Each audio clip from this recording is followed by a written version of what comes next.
If you thought Freddy was a howl... Funny thing happened to me on the way to the studio today. And Jason was a scream... I got a present for you. Wait till you meet Max. Not even close. He's a cut above the rest.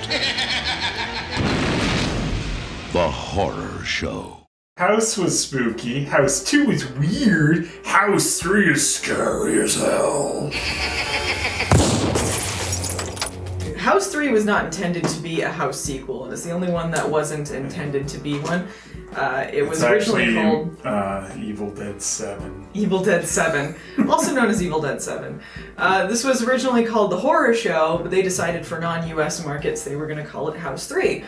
And really, I mean, it connects about as well as any of the other ones, like, there's a house involved. Yeah, and he haunts the house, so it's a better name than The Horror Show. The Horror Show didn't really fit anything that was going on. This might as well have been called Shocker 2 Electric Boogaloo. Mm-hmm. Neither of us have seen Shocker, actually. But it was released the same year, it's got so... Skinner as the killer. Yeah, so it's probably better. No more Mr. Nice Guy.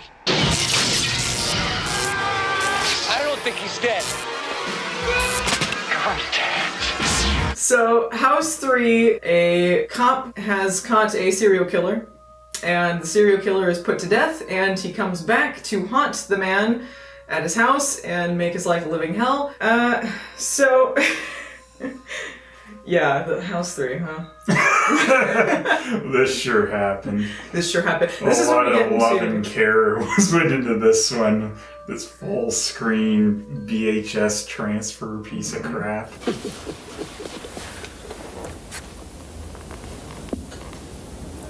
This is when we get into the bad House sequels.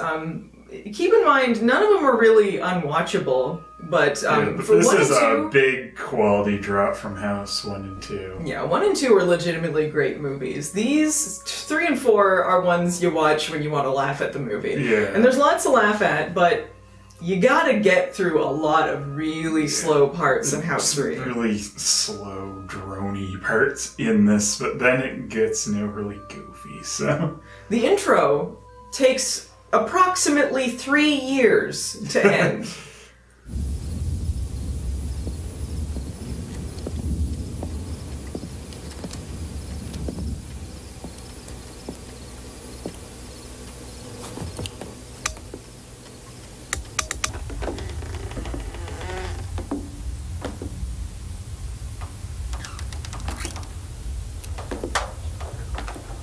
It's just him walking around. Lance Henriksen staring at his furnace for a long time, apparently. This is before the ghost thing even happens, because the killer's not even dead yet. So it's like, why is he like? Well, no, because that was furnace? he's having a flashback, so that already happened. No, it hadn't. Oh yeah, you're right. He hasn't been he, executed yet. He's just in jail. Executed yet. Yeah. You're right. He's just looking at his furnace for forever. And I love Lance Henriksen. He's great in this, and he's great in pretty much anything that he's in anyway. He has this flashback to when he caught the serial killer. Janky is his last name? Jinkies. Jinkies. This serial killer, too, is ridiculous. Like, he's killed 110 people. That makes him, like, the highest, known death count serial killer in the U.S. If it's confirmed 110, then that is the highest amount any serial killer in the U.S. With this fucking doofus with his meat cleaver going around. You're like, yeah, I buy this. He seems like he's good enough to have gotten away with this 110 times, at least. Fuck. This guy's so good. Oh, by the way, we saw his name on the fucking mailbox. They were chasing him down at some point when they knew who this guy was, and still he's just living in his apartment with his name on the mailbox. Where is that guy? Well, he probably wasn't living in the apartment after they knew it was him. Well, he had to be, because he had to be electrocuting himself to build up his immunity. How long was he on the run when they knew his name, honestly? Well, how long was he doing his build-up to electrocution plot? Well, we haven't gotten to that part yet. First of all... If there's anything I know about building up to immunity to electric chairs, you need to be doing it constantly until the time comes. So, I would say the plot of House 3 is stupid. Slightly. This is an electric chair. He was practicing. You know, like taking snake venom to build up his immunity. First of all, okay, before we get to that, I just want to talk about this cliched opening scene that they do, where he has this flashback to when him and his partner are catching the serial killer. And it's him and black partner. Jesus Christ, who the fuck is that guy? He really gives me the creeps. What you think's gonna happen to him? He's gonna die. But they do it in the dumbest way. He gets his arms chopped off. And as he's dying, no, both of them were gone. Really? Yeah, he was like on a hook or something, and then he comes down, and he's got both arms missing, and he's like, I did my best! That's what they put on his tombstone. Yeah. He did his best. He did his best even when his sales were low. And he dies, and Lance Henriksen finds all these like body parts in, I don't know, kitchen warehouse, where the fuck they're supposed to be. Yeah, it's some warehouse that also has a kitchen like it's a restaurant. I don't know what the fuck this place is. Oh, and there's a woman like in a meat grinder. There's like these legs in a meat grinder. Maybe it's a guy. They're really shapely legs, but it could have been a guy, I suppose. I'm not gonna judge. Then he finds him holding a girl hostage. There were some cuts to this film to keep it from being an X-rated. With the meat cleaver. Some cuts with the meat cleaver. There were some cuts to keep this from being X-rated, so there was a lot of violence that was cut from it. But that part in particular, you could tell, because that is the world's quickest head decapitation I've ever seen. It's still really sharp even without that, because he chopped that cop's arms off with it pretty good. Just, oh, my arms! Even if it was the sharpest meat cleaver in the world, there's no way within the span of that cut he's gonna cut that girl's head off like he did. Like you have to be it's the the Flash. magic meat cleaver, and you know it is throughout this whole movie.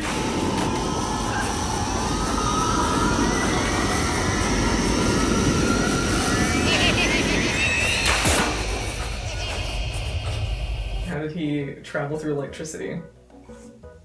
Through the greatest plot device ever? Once they go to his apartment, which is still there after he has been caught and on death row and executed, Lance Henriksen goes over to his apartment. All his stuff is still there. Apparently they have never even investigated the stupid place. And it's just like Henriksen finds pictures of his family on this guy's wall. It's like, my God, why didn't we look at this stupid fucking place before this? Because you would think if they discovered that he murdered 110 people, estimated, they don't even know a complete number, but they're guessing around 110 people.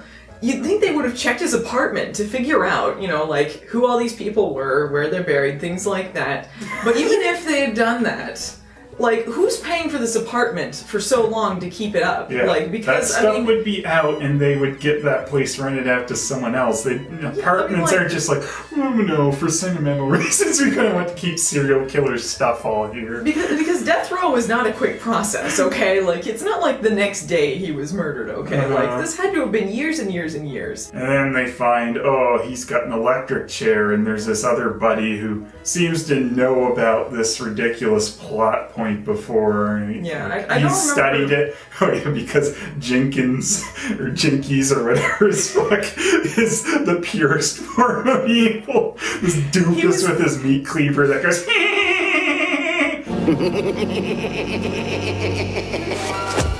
He is the purest form of evil, and he thought, like, he's probably gonna find a way to come back after he dies.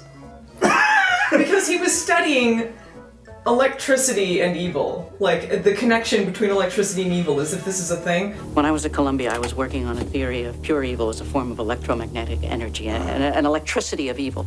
That's why I got interested in Jenky. He was the purest form of evil available for close scientific observation. Why don't you cut the bullshit? That's the stupidest fucking thing I ever heard. I don't remember specifically what his deal was. All we know is he's exposition man. He is there to tell Lance Henriksen what is going on. And then die. And be a head on a plate that explodes. Be on a head. Blow the asshole away.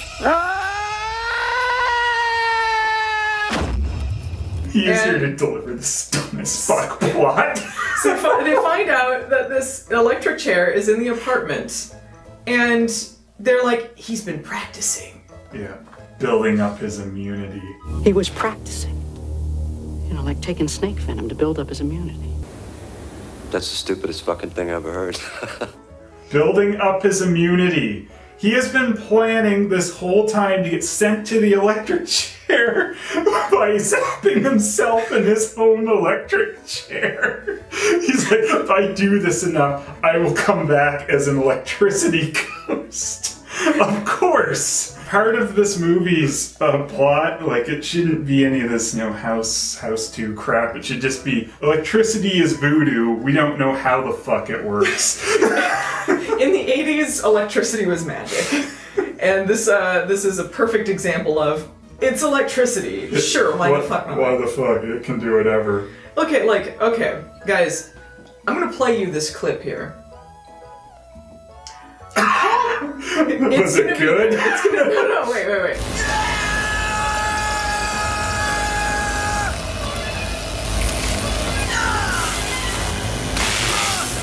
Coming back to fuck you up. You call that immunity? That's immunity? Getting your ass fried? The fuck? That's immunity to electricity? That's what they're gonna call immunity? Dying? That's not immunity. That's not what that is. Oh, it got him hard first. All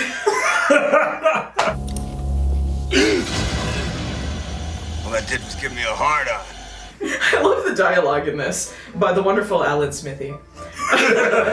Where they have like, I'm gonna nail his ass. Like he does that at least twice, a nail his ass line. He eats and shits same as us, right? Jenkins or Jinkies, whatever. Janky. He's wonderfully doofy in this movie.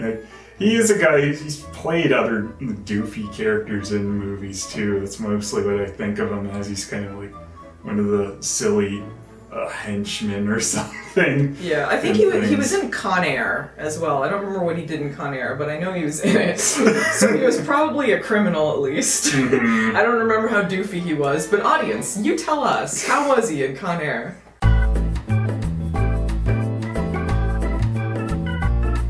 When he's killed in the electric chair, he basically becomes the electric gremlin from Gremlins 2. Like, apparently he just went and became electricity because of that. And where else would an electricity ghost live but the boiler?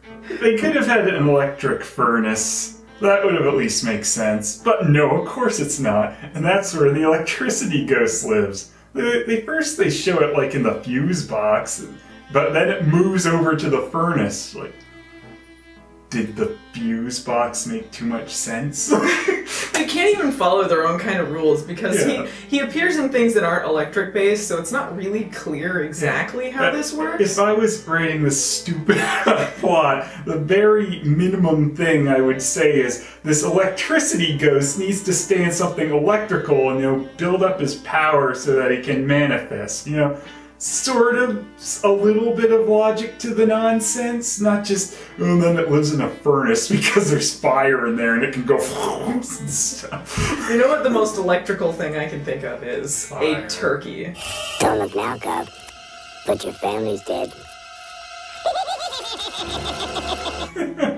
You were saying before how you thought maybe the reason that the tone was so different in certain parts is because the original director was fired. That would make some sense to me, because there is, like, it's not as bad as some things we've seen, but there is definitely like a more goofy slant to some scenes versus others where it's just more gritty cop thing. Yeah, it definitely depends on what scene you're in.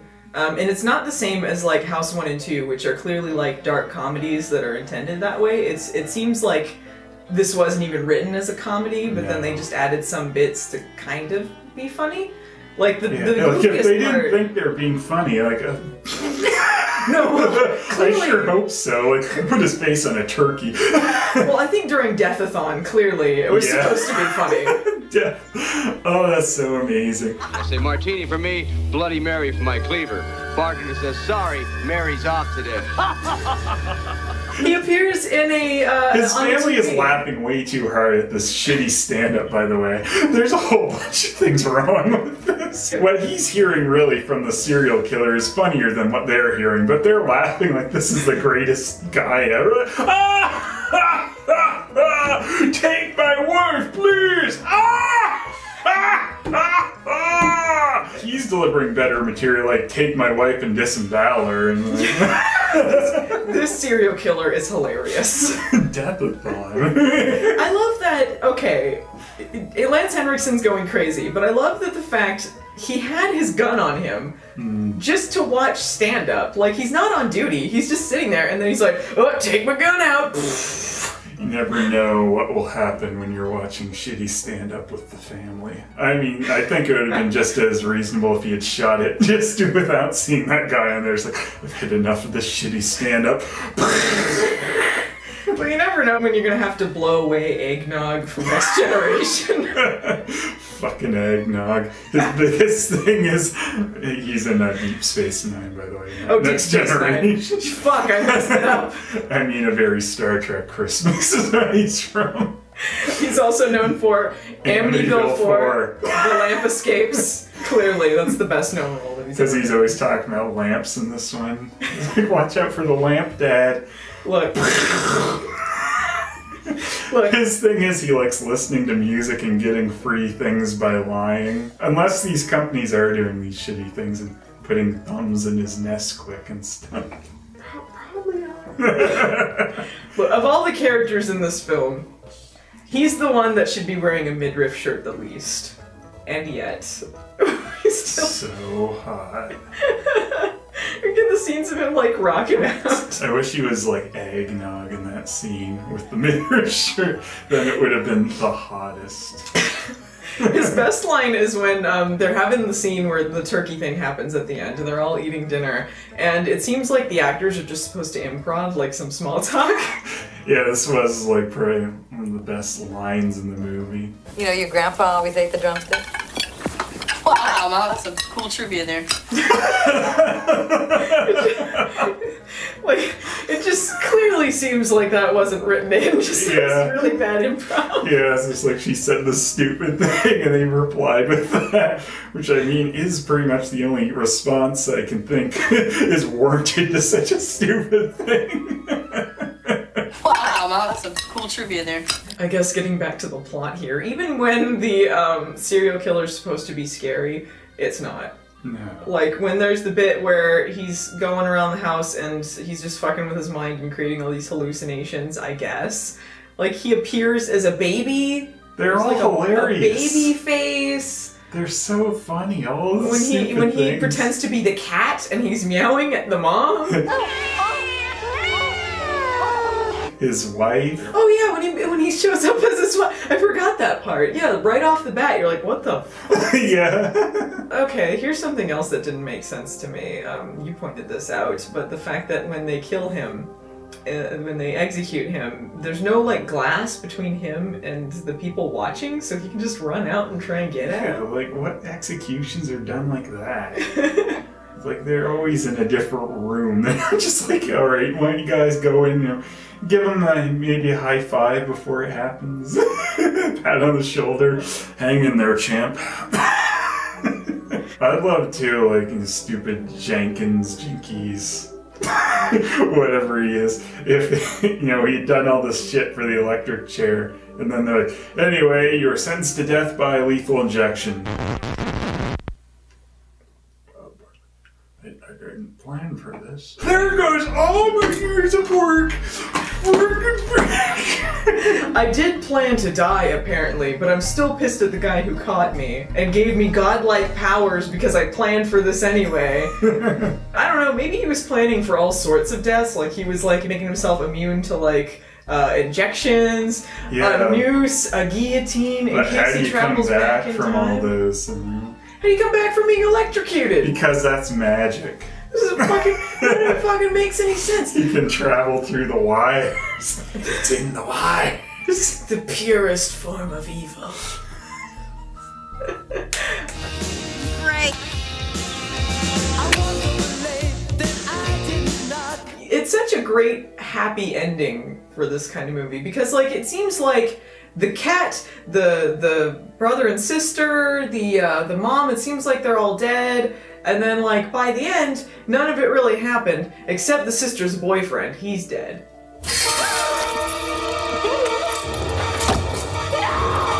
Stupid head in a plate exposition man. Yeah, he's dead. So there is a body count, but the family's alright. Like, they couldn't even kill off the cat. The cat's back.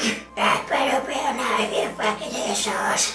I love that they end on, like, a happy freeze frame, too. It's remarkably happy for this movie. And it seems so disconnected from the rest of it. Yeah.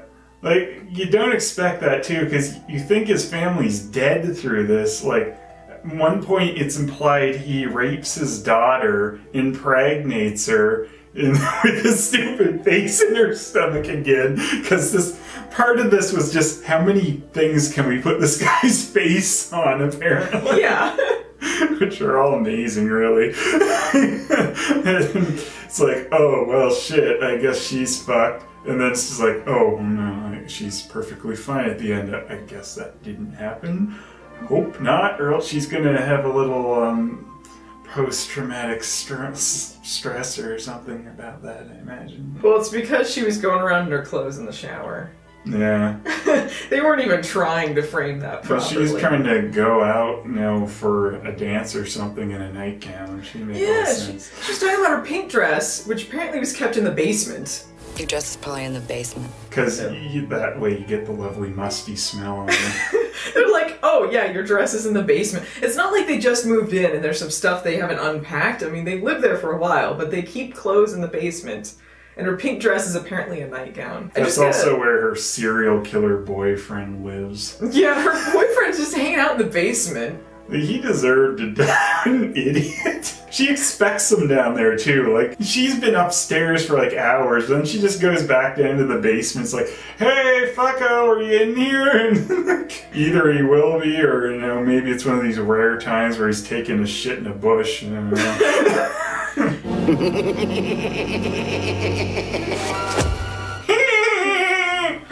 That laugh.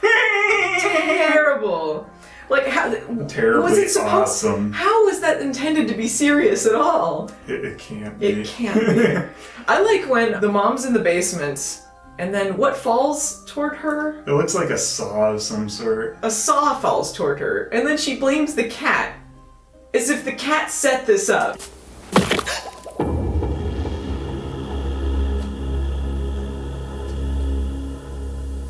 Kitty?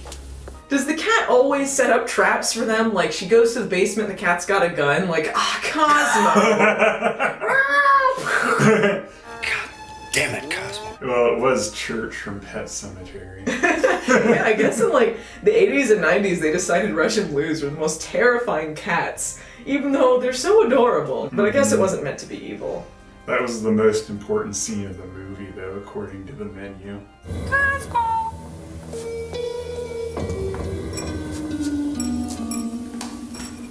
Yeah, the background of the menu was just that audio of her calling the cat for a minute and a half, and then just loops.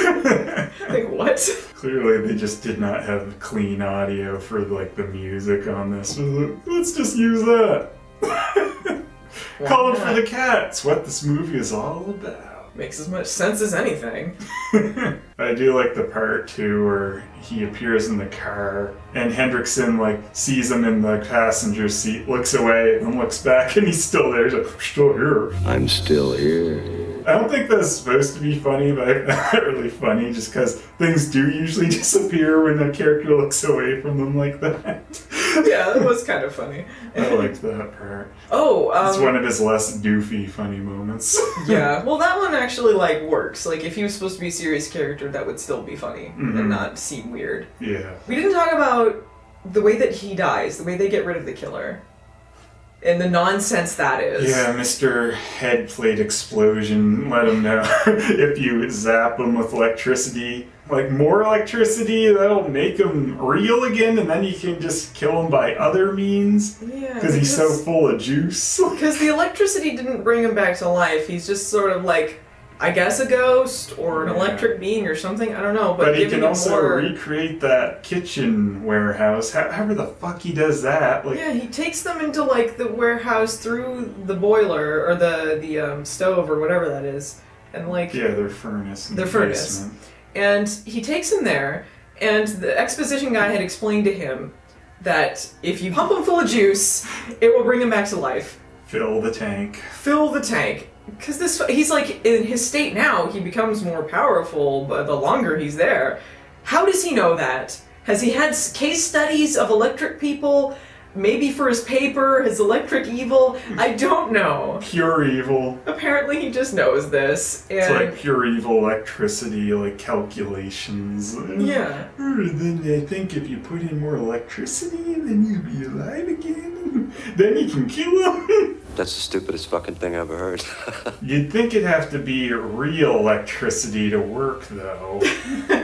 Yeah, because, like, Lance Henriksen, he follows him into the warehouse, and he's rescuing his wife, and he electrocutes him on something in there. But that's just part of the construct that the serial killer came up with. It starts disappearing back into the house as he's doing it. Yeah, so apparently this was not real, but it was real enough to bring him back to reality, like bring Freddy from the dream world. Yeah, that's exactly what it's like, too. He just brought him from the dream world. But it doesn't make any sense. I don't even know why he's able to create a dream world, honestly. Like, what the fuck sense is that? 1, 2, Jinky's coming for you.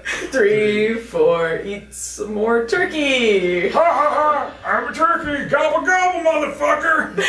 You just got stuffed. Might as well. And then he shoots the shit out of him, and that's how he dies. It's for realsies. Looks like he wasn't immune to bullets. He didn't build up an immunity to the one thing. He should have, because he could have been shot just in the beginning and died. Like, he got lucky that he didn't, and he ended up going to death row. Otherwise, his plan would have been just wasted. Yeah. Like, he should have given up or something. Like, when he had the girl or something, and which, like, really throws Henriksen off. Like, why did that happen? Yeah. Then it would have made more sense, like, oh, that was his plan. Instead of, you know, I'm gonna just get myself, like, potentially shot here. Then there would have been a good, like, wouldn't have fixed a lot, but it would have fixed one thing. There was the bit where Lance Henriksen is under arrest because they think that he murdered the boyfriend. So he's being held by the cops for questioning. And his lawyer, was it supposed to be his lawyer that he posed as? Okay. His lawyer shows up, but it's just the serial killer in disguise. Wearing a hat and glasses. Yeah, and apparently he doesn't know that it's him. Canting this. He learned this from the Ninja Turtles. He takes it off, he's like, holy shit, you're Superman! And then he chops the table in half. Cleaver! The fact that, like, this is the guy Henriksen, you know, spent quite a long time going after. You know, they have this rival relationship, so clearly he's been after him, you know, for a while, for him to have this obsession with his family too. He can't recognize him in a hat and glasses, a couple feet away from his face. Clearly this is why the stupid doofus with a meat cleaver got away with 110 murders before they caught him. Look, he's the master of disguise. He was always disguising himself in life as lawyers, women, turkeys, babies. That's just a thing that he did. And then he transported the cleaver with him via electricity. Yep, magic cleaver. He was buried with it. Max Jinky, whose one last request was to be buried with his meat cleaver, the same meat cleaver he used to kill most of his victims. Yeah, the news says he wanted to be buried with his cleaver. And if that's not dumb enough, I guess they did it. Let's give this serial killer his last request, guys. He only killed 110 people. Give him his cleaver. And he doesn't even come back when he's in his coffin. He shoots up as his electricity ghost while he's in the morgue. So he doesn't have the cleaver, so really that's the biggest plot hole in the whole thing. You know what his last meal was, though? Cleaver. Baby. Well, you gotta give it to him, or it's death row. It's his last meal. When Henriksen takes the baby. Amazing. I love how just annoyed he seems at this serial killer following him around. Like, anytime he shows up, like, he's like, ah, him again. He rolls his eyes at one point. Some of his reactions are so funny, too. Just like when he shoots the TV, even, he kind of like glances over at the family, kind of, do you think they noticed that? Yeah, I'm pretty sure they noticed you blowing away the TV, Henriksen. Bless Lance Henriksen, because no matter how ridiculous the movie he is, like, he always plays it 110%. Like, he's always awesome. He's always Lance Henriksen. One of those people just do it, you know, give his all, no matter what he's in. Yeah. It's hard to tell if it's the least of the House movies, but compared to 1 and 2, it's a huge drop down. It's not... It's not easy 4. to watch. It's not 4. 4 is a whole other animal. It definitely has some hilarious moments in it, though. If you like bad horror movies, you might enjoy this, but there is some parts that are just a slog to get through, so you gotta kind of work for it. But there is things that make it worth the watch, I would say. Especially Lance Henriksen. Yeah, it's pretty funny, so if you want something to laugh at, you know, it's worth that. Otherwise, just don't expect, you know, a genuinely good movie. Its plot is brain dead. I'll give this a half-hearted recommendation. Eh?